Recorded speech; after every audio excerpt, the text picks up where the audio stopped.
उत्तर प्रदेशमधला एक विषय नुकताच चर्चेला समोर आलेला आहे।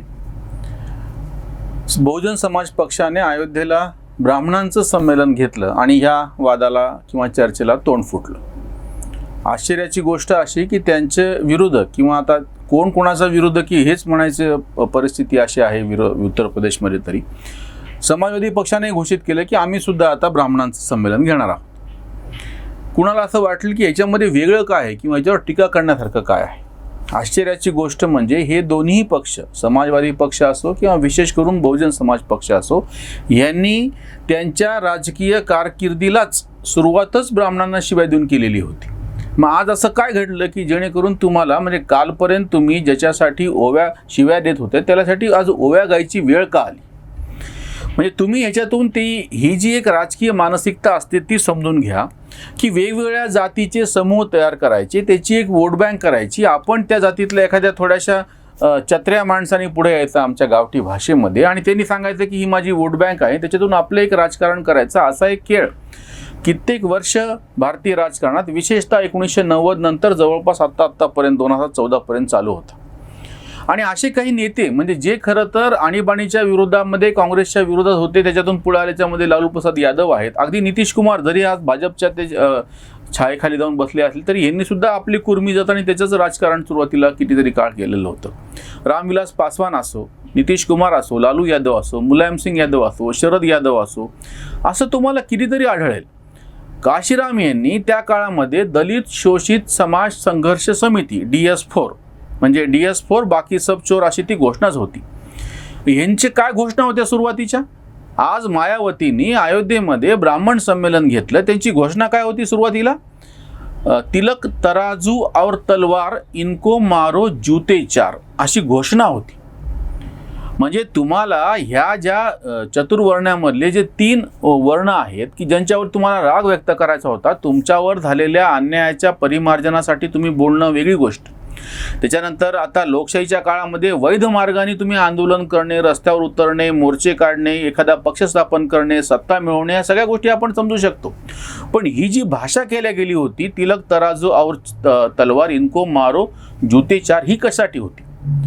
समाजवादी पक्षांनी सुद्धा आपल्या एक यादवांचं ओबीसीचं राजकारण पुढे रेटायचा प्रयत्न केला। त्याही काळामध्ये मनुस्मृती आणि बाकीचे वेगवेगळे संदर्भ घेऊन कायमस्वरूपी ब्राह्मणांना जाहीरपणे शिवीगाळ करण्याचं यांनी ठरवलेलं होतं, धोरण अवलंबलेलं होतं आणि त्याचे परिणाम म्हणून आपल्याला राजकीय यश मिळतं असा यांचा भ्रम होता।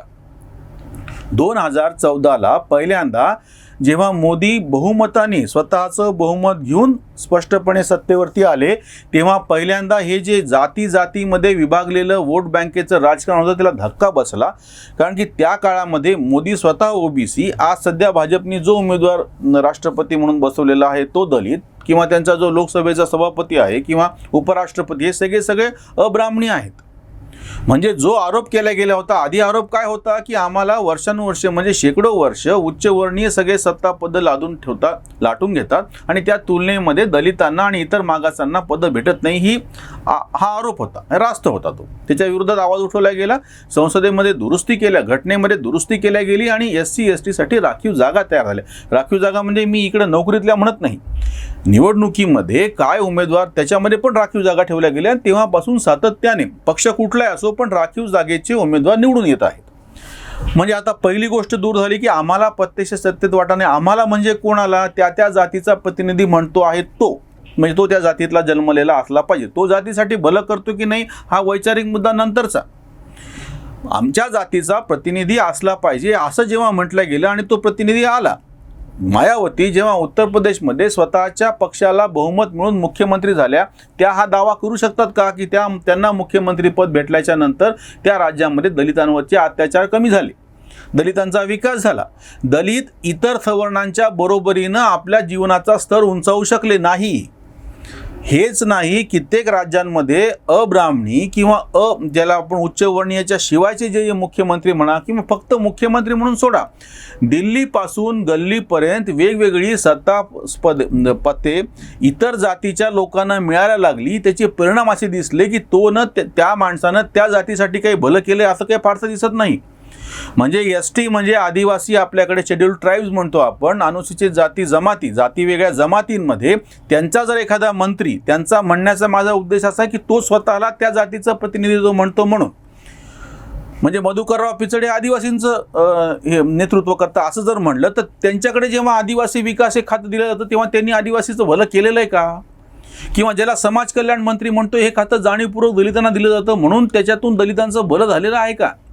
या सगळ्या राजकारणाला 2014 पहिल्यांदा धक्का बसला आणि 2017च्या उत्तर प्रदेशमधल्या निवडणुकीनं अजून एक धक्का बसला की छोटे छोटे जाती समूहाचे गट करून राहणारे जे लोक होते त्या सगळ्यांचं राजकारण गोत्यामध्ये आलं.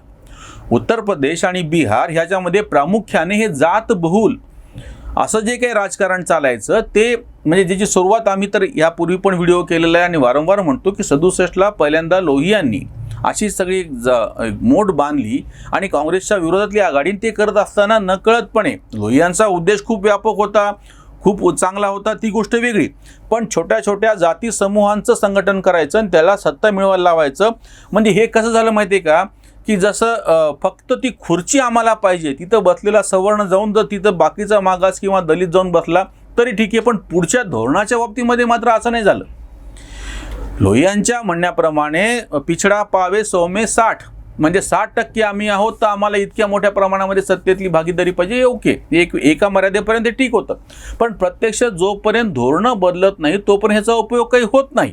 आणि आता ह्याच्या विरोधात टोकाला जाऊन इतकं सगळं केलं, सत्ता पदं मिळाली. आज भारतातली परिस्थिती आहे एकही पक्ष सत्तेशिवाय राहिलेला नाही. तुम्ही कुठल्याही पक्षाचं नाव घ्या, त्याला दिल्लीपासून गल्लीपर्यंत छोटी मोठी सत्ता मिळालेलीच आहे, प्रत्यक्षात सत्ता राबवता आलेलीच आहे. त्याची फळं काय आहेत काय नाहीत सर्वसामान्य जनतेला कळतं. म्हणून हे आपलं अपयश लपवायला यांनी जातीचे समूह पुढे केले आणि ज्या जातीच्या विरोधामध्ये शिव्या देऊन तुम्ही तुमच्या छोट्या छोट्या जाती समूहाचे छोटे छोटे डबके तयार केले होते, आज तेच पक्ष म्हणजे बहुजन समाज पक्ष, त्याचा आपण प्रतिनिधी म्हणून घेऊयात, समाजवादी पक्ष त्या तुलनेनं तेवढा नव्हता पण बहुजन समाज पक्ष आपण घेऊयात, त्यांनी आता काय घोषणा दिली, हाती नाही गणेश है ब्रह्मा विष्णू महेश है. म्हणजे तुम्ही आधीची घोषणा होती ठाकूर ब्राह्मण बनिया चोर बाकी सब DS4 काशीरामच्या काळातली घोषणा होती, किंवा आता हे तिलक तराजू और तलवार इनको मारो जूते चार.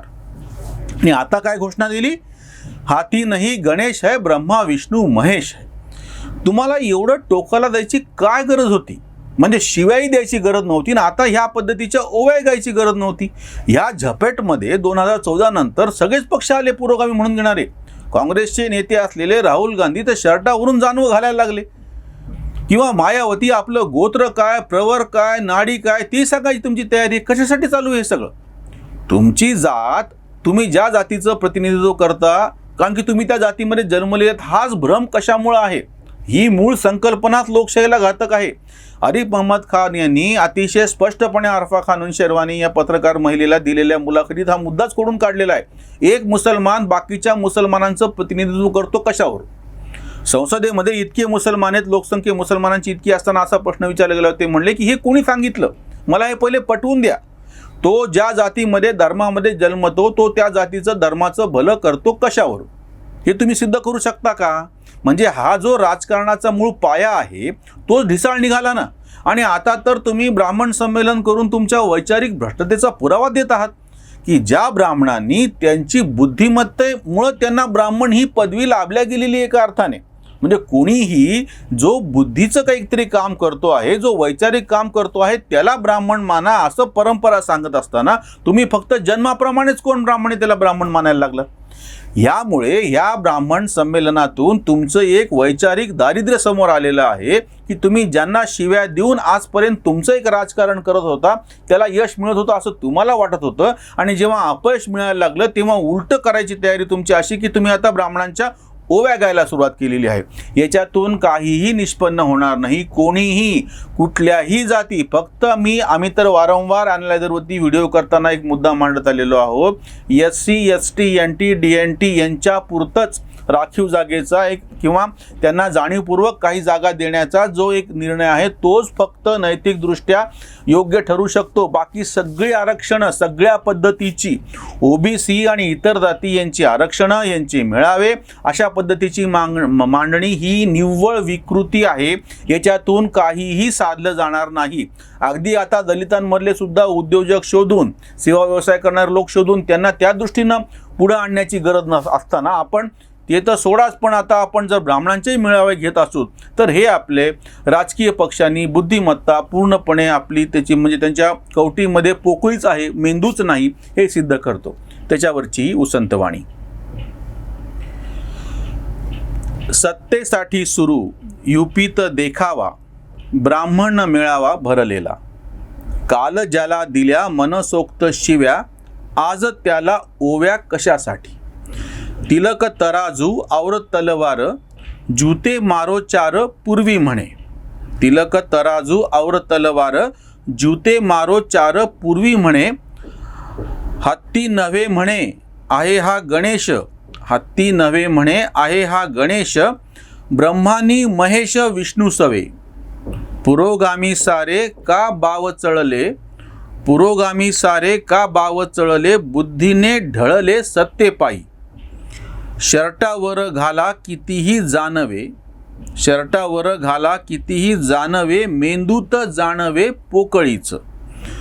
कांत ओळखावा बुद्धीने ब्राह्मण, जन्माचे कारण चूक आहे, जन्माचे कारण चूक आहे.